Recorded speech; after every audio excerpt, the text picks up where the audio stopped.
राधे राधे दोस्तों, अगर आप तुलसी में जल चढ़ाते हैं, तुलसी माँ की पूजा करते हैं, तो आपको तुलसी में जल देते समय ये 3 बातें, 3 शब्द, 3 मंत्र जरूर जपने चाहिए। अगर आप ऐसा करते हैं तो आपकी हर मनोकामनाएं जल्दी पूर्ण होती है। हर मनोकामनाएं पूर्ण होती है, उसके साथ साथ जल्दी भी पूर्ण होती है। तो हमेशा आपको ध्यान रखना है, जब भी तुलसी में जल दें, तुलसी का व्रत रखें, तुलसी का पूजन करें, तो ये 3 शब्द आपको जरूर बोल देने चाहिए। साथ ही साथ तुलसी में आपको जल कब नहीं देना चाहिए ये भी बताया जाएगा। दोस्तों, तुलसी में जल देने का कुछ नियम होता है, अगर उसका आप पालन नहीं करते तो आपको श्राप देती है तुलसी माँ, इससे आपका सर्वनाश हो जाता है। इसीलिए तुलसी में जल देते समय कुछ सावधानियां भी आपको बरतनी है। ऐसा ही नहीं है तुलसी में जल देते हैं तो उससे आपको प्रसन्नता मिलती है, उनसे परिणाम अच्छा मिलता है, कभी कभी गलत भी मिलता है। दोस्तों, कार्तिक माह में सभी औरतें तुलसी जी को जल सींचा करती हैं। एक बुढ़िया जी जो कार्तिक माह में तुलसी को जल सींचने जाती है, जब वह जाती है तो तुलसी माता से कहती है, हे तुलसी माता, सत की दाता, मैं तेरा वृखा सींचती हूँ। मुझे बहू दे, पीले रंग की धोती दे, मीठा ग्रास दे, बैकुंठ में बास दे, अच्छी मौत दे, चंदन का काट दे, अच्छा राज दे, खाने को दाल भात दे, और 11 से एकादशी के दिन कृष्ण कांधा दे। बुढ़िया माई की यह बात सुन तुलसी दिनों दिन सूखने लगी। तुलसी माता को यूं सूखते देख भगवान ने पूछा, हे तुलसी, तुम दिन प्रतिदिन क्यों सूखती जा रही हो? तुलसी माता ने कहा, बस मेरे मन की मत पूछो भगवान। कहा, मैं नहीं पूछूंगा तो कौन पूछेगा? इस पर तुलसी माता कहती हैं, बुढ़िया आई और अपनी बात कहकर चली जाती है। मैं उसकी सभी बातें पूरी कर दूंगी, लेकिन कृष्ण का कांधा कहाँ से लाऊंगी? भगवान कृष्ण बोले, हे मरेगी तो आप ही कंधा दे देना। आऊंगा, तुम बुढ़िया माई से यह बात कह देना। इसके बाद बुढ़िया मर गई।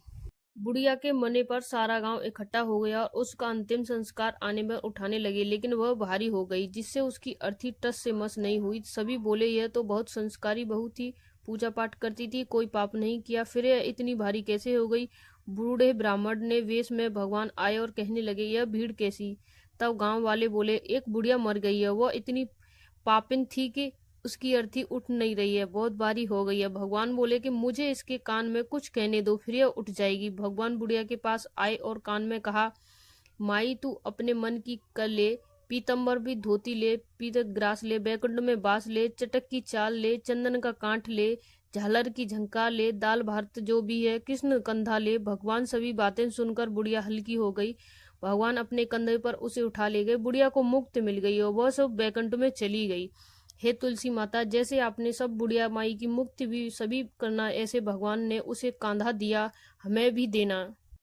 दोस्तों, अगर आप तुलसी माता की पूजा करते हैं और तुलसी माता से कुछ मांगते हैं तो आपको जरूर मिलता है। जैसे श्री कृष्ण भगवान स्वयं आए थे उस बुढ़िया को अपना कंधा देने के लिए। अगर आप तुलसी माता से कुछ भी प्रार्थना करते हो तो वो आपकी जरूर पूर्ण होती है। बस फर्क इतना है कि आपको सच्चे मन से पूजा करनी आनी चाहिए, सच्चे मन से मंत्र जपने आने चाहिए, वरना कोई ऐसी आपकी पूजा नहीं जिससे आपको भगवान न मिले।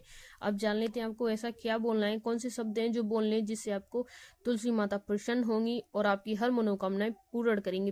पहला मंत्र है दोस्तों, पहला मंत्र जो है, ओम श्री तुलसी देवाय नमः। ओम श्री तुलसी देवाय नमः। ओम श्री तुलसी देवाय नमः। इसे आप तुलसी देवता को श्रद्धा और सम्मान अर्पित करते हैं। दूसरा मंत्र है, तुलसी माँ की जय हो। तुलसी माँ की जय हो, यह शब्द तुलसी के पौधे की महिमा और शक्ति का आह्वान करते हैं। अगर आप आह्वान करते हो तो इस तरह से आपको करना चाहिए, तुलसी माँ की जय हो। तीसरा जो मंत्र है वो बहुत ही महत्वपूर्ण है। यदि आप प्रार्थना करना चाहते हैं, हे तुलसी देवी माँ, हमारे घर में सुख समृद्धि और शांति वास करे, आप हमारे जीवन में आशीर्वाद बनाकर रखें, आप हमेशा हमारे घर में सुख शांति बनाए रखें, आपकी कृपा हमारे घर पे हमेशा बनी रहे, हमारे बच्चों पे, हम पे, सब पे आपकी कृपा बनी रहे। हे तुलसी माता, हमारा कल्याण करें, हमारे परिवार के लोगों का कल्याण करें। इस तरह से आप प्रार्थना कर सकते हैं, तो माँ तुलसी आपकी हर मनोकामना जरूर पूर्ण करेंगी। अगर आपको अच्छा लगा हो तो चैनल को सब्सक्राइब कर देना।